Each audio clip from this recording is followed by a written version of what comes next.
Hello friends, आज की इस वीडियो में हम एक अनसीन पैसेज को पढ़ेंगे जो कि क्लास 10th जनरल इंग्लिश के लिए बहुत ही इम्पोर्टेंट है। तो जो हमारे एग्ज़ाम आने वाले हैं उनकी पॉइंट ऑफ व्यू से जो मैं अनसीन पैसेज आपको बता रहा हूँ वो काफ़ी इम्पोर्टेंट है, क्योंकि जो अनसीन पैसेज है 2013 में पूछी गई थी। तो जो अनसीन पैसेज है 2013 में पूछी गई थी तो आने वाले एग्ज़ाम के लिए बहुत ही इम्पोर्टेंट है, जो कि हमारे 2023 में होने वाले हैं। तो फ्रेंड्स, मैंने आपके लिए बहुत इम्पोर्टेंट अनसीन पैसेज मानिए इसको, क्योंकि फ्रेंड्स देखिए, आप भी समझ सकते हैं और आप जानते हैं कि जो प्रीवियस ईयर होते हैं उनके ही क्वेश्चन आने वाली एग्जाम में पूछे जाते हैं।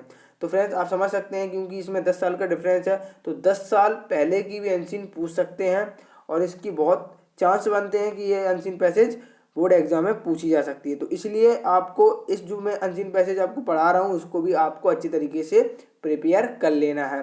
तो आज की इस वीडियो में हम इस अनसीन पैसेज को बहुत अच्छे तरीके से पढ़ेंगे और इमेजेस के द्वारा इसको समझेंगे।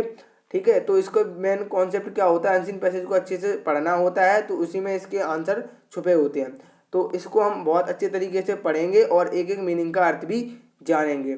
तो फ्रेंड्स, मैं आपसे कहना चाहता हूँ, अगर चैनल पे आप नए हो तो प्लीज़ चैनल को सब्सक्राइब कर लेना, जिससे आने वाली जितने भी नई वीडियोस हैं उनकी नोटिफिकेशन आप तक पहुँचती रहे। तो चलिए फ्रेंड्स, इस वीडियो को शुरू करते हैं। जनरल इंग्लिश का, उसमें आपको 3 अनसीन पैसेज दी जाती हैं, तो उनमें से किन्हीं में एक आपको देखने को मिल सकती है। तो सेक्शन ए में आ सकती है, तो उसको कैसे पढ़ेंगे या इसके जो कैसे आंसर को देंगे इसको समझते हैं सबसे पहले। तो जैसे कि क्वेश्चन दिया है कि read the following carefully and answer the questions given below it.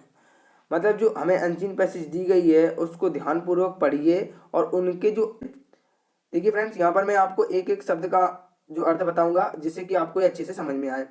तो देखो, सबसे पहले क्या करना है हमें, ये समझ लेते हैं हम। देखो फ्रेंड्स, जैसे कि यहाँ पर देख सकते हैं, Aladdin Aladdin was a poor boy who found in an ancient tomb an old lamp which he proudly took home। तो इसका अर्थ होगा कि अलादीन नाम का एक बच्चा था।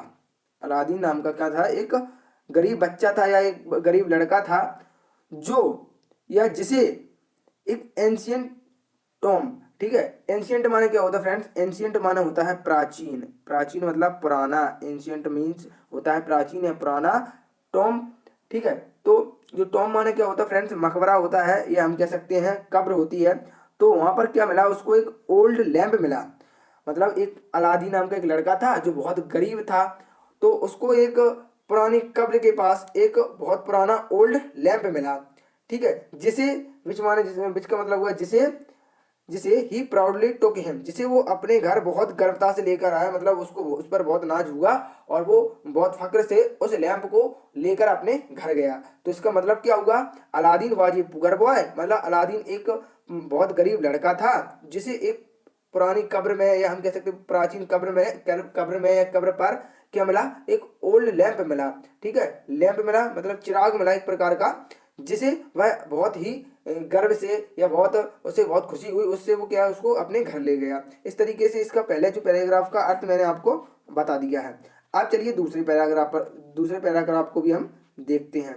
तो दूसरा पैराग्राफ बताया है था कि what a treasure he had found until he began to polish the lamp। तो अब इसका दूसरे का अंत समझते हैं कि देखिए, what he didn't know मतलब उसको नहीं पता था या वह नहीं जानता था कि what a treasure जो उसे खजाना मिला है, मतलब what माने जो, a treasure माने होता है खजाना, he had found या जो उसे मिला है, until माने होता है जब तक, he began to polish the lamp जब तक उसे वह क्या करता रहा, पॉलिश करता रहा, जब तक वो उसे चमकाता रहा, इस तरीके से, ठीक है। तो इसका अर्थ होगा what he didn't know what a treasure he had found until he began to polish the lamp, मतलब जब तक उसे नहीं मालूम था कि वह जो खजाना उसे मिला है, ठीक है, तो उसने उसको रगड़ना शुरू कर दिया, पॉलिश या उसको चमकाना शुरू कर दिया। इस तरीके से इस दूसरे पैराग्राफ का भी अर्थ आपको समझ में आ गया होगा। अब देखते हैं हम तीसरा पैराग्राफ कि एज सुन एज का मतलब होता है फ्रेंड्स जैसे ही, एज सुन एज का मतलब होता है जैसे ही, ठीक है, एज सुन एज का मतलब होता है जैसे ही बिगन रबिंग इट, मतलब जैसे ही उसने उसको रबिंग मतलब रगड़ना शुरू किया, रब माने होता है रगड़ना, तो जैसे ही उसने उसको रगड़ना शुरू हुआ, a terrible genie appeared who told him that he was the slave, इस तरीके से he was the slave of the magic lamp and bound to do any task his lord and master wanted.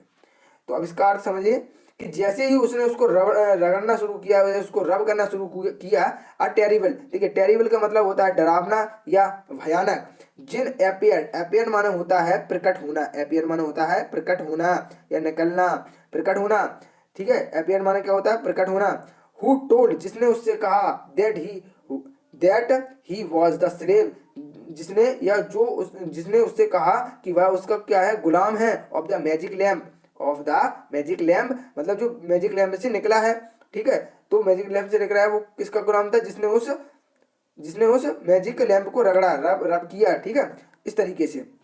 And want to do any task, bound माना होता है friends boundary या सीमा, to do any task वह कोई भी काम कर सकता था, ठीक है, his lord and master wanted, जो उसके मास्टर मतलब जो उसके गुरु या उसके भगवान चाहे, लॉर्ड माने क्या होता है भगवान, एंड मास्टर माने क्या होता है गुरु, वांटेड माने क्या होता है चाहना, ठीक है, तो जो उसके गुरु या मास्टर चाहे वह उस कार्य को कर सकता था, उसको किसी भी सीमा की जरूरत नहीं है, ठीक है, वो मतलब कुछ भी कार्य कर सकता था। इस तरीके से आपने तीसरे पैराग्राफ का भी आंसर मतलब समझ लिया है, अर्थ समझ लिया है। अब हम देखते हैं चौथे पैराग्राफ का अर्थ समझेंगे, ठीक है फ्रेंड्स, तो चलिए देख लेते हैं इसको भी।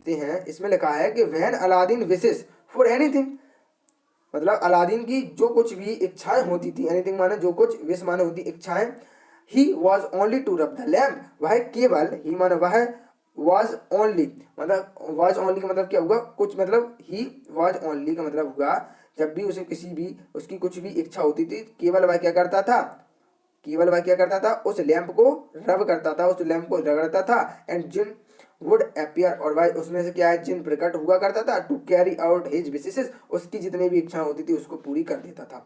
क्या करता था, केवल उस लैंप को वह रगड़ता था और उसमें से एक जिन निकलता था जो कि उसकी पूरी इच्छाओं को पूरी कर देता था। अगर फ्रेंड्स आपको वीडियो अच्छी लग रही हो तो प्लीज़ वीडियो को लाइक कर देना, और फ्रेंड्स इस वीडियो को शेयर भी कर देना अपने दोस्तों के साथ, क्योंकि उनको भी बोर्ड एग्जाम आने वाले हैं, तो उनको भी बोर्ड एग्जाम की जो तैयारी के लिए आप इस वीडियो को भेज सकते हैं, जिससे कि उसकी तैयारी और अच्छे से हो जाए। और फ्रेंड्स चैनल को सब्सक्राइब करना ना भूलें। तो चलो फ्रेंड्स, इसका मतलब इतना, अब यहाँ पर इसका अर्थ देखिए फ्रेंड्स, इसका अर्थ क्या होगा, इसका अर्थ समझते हैं। तो देखिए यहाँ पर लगा है the genie was good at his word, ठीक है, मतलब जो जिन था बहुत ही अच्छा था, for his supplied Aladdin with boundless wealth, मतलब जो जिन था जिन ने क्या किया, अलादीन को बहुत बाउंडलेस माने अनंतहीन या सीमित रहित धन संपत्ति की प्राप्ति करवा दी। वोल्ट स्प्लेंडेड माने होता है भव्य या गॉर्जियस या शानदार, फेबुलस, इस तरीके से इसके क्या है अलग अलग अर्थ निकल सकते हैं, ठीक है। ब्यूटीफुल, ठीक है, यहाँ पर ब्यूटीफुल भी कर सकते हैं हम कि beautiful place in a movement, एक ही क्षण में जो जिन ने क्या कर दिया, बहुत अच्छा उसके लिए महल बना दिया, और married him to the king's daughter, और जो राजा की पुत्री से उसका विवाह करवा दिया, किसने, जिन ने, केवल एक क्षण में, इस तरीके से। और क्या होगा friends, made him a prince, और उसको क्या बना दिया फ्रेंड्स, उसको राजा बना दिया। मेड हिम प्रिंस माने क्या होता है राजा, तो उसको क्या बना दिया, राजा बना दिया। में दिया है पहला क्वेश्चन पूछा है हमसे, what happened when Aladdin rubbed the lamp, तो इसका आंसर क्या होगा, इसको समझते हैं पहले इसको। तो व्हाट हैपेंड क्या हुआ, व्हाट माने क्या, हैपेंड माने होता है होना, व्हेन माने जब, अलादीन रब्ड द लैम्प मतलब अलादीन ने जब उस लैम्प को रगड़ा तो क्या होगा। तो आप इसका सिंपली आंसर लिख सकते हैं, इसका आंसर लिखते हैं आप, यहाँ से आप इसका आंसर लिख सकते हैं। तो फ्रेंड देखिए जो दूसरा क्वेश्चन पूछा है हमसे उसको आप कैसे करेंगे समझ लेते हैं कि how did Aladdin fulfil his wishes, मतलब अलादीन अपनी इच्छाओं को कैसे पूरा करता था। इसका आंसर, इसका मतलब अर्थ निकला है कि अलादीन अपनी इच्छाओं को कैसे पूरा करता था। तो सिंपली इसका आंसर लिख देते हैं हम, when Aladdin wished for anything he was only to rub the lamp genie would appear to carry out his wishes. इस तरीके से इसका आंसर हम लिख देते हैं। तो यहाँ से यहाँ तक आप इसका आंसर लिख देंगे दूसरे का। तो चलिए फ्रेंड्स अब तीसरे क्वेश्चन का भी हम आंसर देख लेते हैं जल्दी से।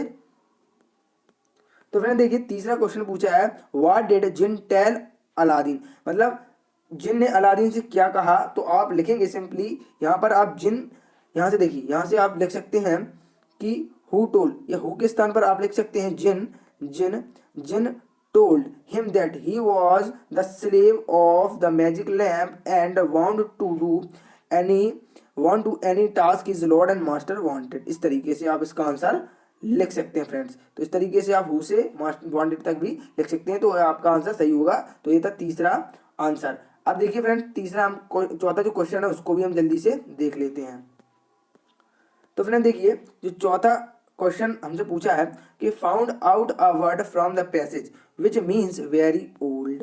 मतलब यहाँ पर आपको ऐसे ही क्वेश्चन पूछे जाते हैं एग्जाम में। यहाँ पर अभी वेरी ओल्ड लिखा है, तो वेरी ओल्ड की जगह पर आपसे कुछ और भी पूछ सकते हैं फ्रेंड्स, क्योंकि मोस्ट इम्पोर्टेंट यहाँ पर एक नंबर आपका यहीं से बनता है, क्योंकि इसमें कुछ भी पूछ सकते हैं। तो इसका अर्थ आप समझ लीजिए कि पूछा है कि find out a word from the passage, मतलब पैसेज में से ही आपको एक ऐसा वर्ड ढूंढना है जिसका मतलब होता है वेरी ओल्ड। तो वेरी ओल्ड का मैंने आपको क्या अर्थ बताया था, आप जानते हैं, मैंने आपको बताया है कि एंशियंट माने मैंने आपको बताया था प्राचीन या पुराना, बहुत पुराना। तो इसका अर्थ यहाँ पर क्या हुआ, यहाँ पर इसका मतलब हुआ वेरी ओल्ड का एंशियंट। तो इस तरीके से आप इसको लिख सकते हैं, एंशियंट भी लिख सकते हैं, और जो कि हमारी पैसेज से पूछा गया था। तो चलिए फ्रेंड्स, अब हम देखते हैं पांचवा क्वेश्चन। तो हमसे पांचवा क्वेश्चन पूछा गया है फ्रेंड्स। पांचवा क्वेश्चन जो पूछा गया है, जिन वोल्ट fill in the blanks for Aladdin, मतलब जिन ने अलादीन के लिए क्या बनवाया था, a house, a place, a tomb, कब्र बनवाई थी, कि मतलब उसने कब्र बनवाया था उसके लिए, या प्लेस बनवाया था, मतलब पैलेस बनवाया था, पैलेस था, ठीक है, या पैलेस बनवाया था, क्या बनवाया था उसने, या हाउस बनवाया था। तो सिंपली उसने उसके लिए पैलेस बनवाया था। तो इसका जो आंसर हुआ पैलेस होगा। इस तरीके से आप इसको समझ सकते हैं फ्रेंड्स। तो आई होप कि आपको ये वीडियो अच्छी लगी होगी। अगर आपको ये वीडियो अच्छी लगी है तो फ्रेंड्स इस चैनल को सब्सक्राइब कर लो, क्योंकि मैं आपके लिए ऐसी और वीडियोस लाता रहूँगा। अगर आपको ये अनसीन पैसेज थोड़ी सी भी समझ में आई तो प्लीज़ वीडियो को लाइक करें, और फ्रेंड्स अगर आपको नहीं समझ में आई तो एक दो बार और देख लीजिए, जिससे कि आपको ये वीडियो बहुत अच्छे से समझ में आ जाए। तो फ्रेंड्स चलिए फ्रेंड्स, मिलते हैं नेक्स्ट वीडियो में, तब तक के लिए जय हिंद।